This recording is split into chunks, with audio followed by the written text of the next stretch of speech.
روس کے دارالحکومت ماسکو میں 18 مارچ کو افغانستان میں امن عمل کو آگے بڑھانے کے موضوع پر ایک کانفرنس منعقد ہوگی، جس کے لیے روس نے افغان رہنماؤں اور طالبان کے علاوہ امریکہ، چین اور پاکستان کو شرکت کی دعوت دے دی۔ مزید تفصیلات شاہد گھمن کی اس رپورٹ میں۔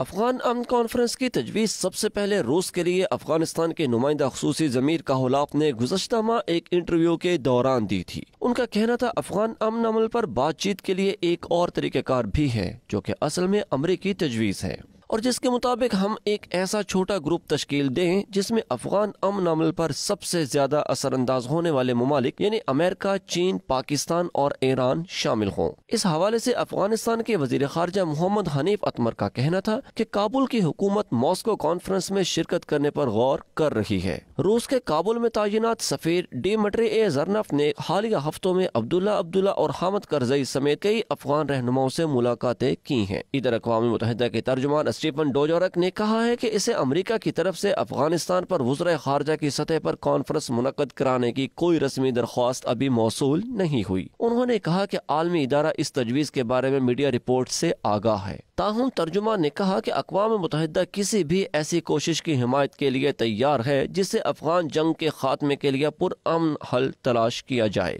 انہوں نے کہا کہ اگر فریقین عالمی ادارے سے اس سلسلے میں مدد کی درخواست کریں گے تو وہ ایسا کرنے کے لیے تیار ہوگا۔ شاہد گھومن، 92 نیوز، ماسکو، روس۔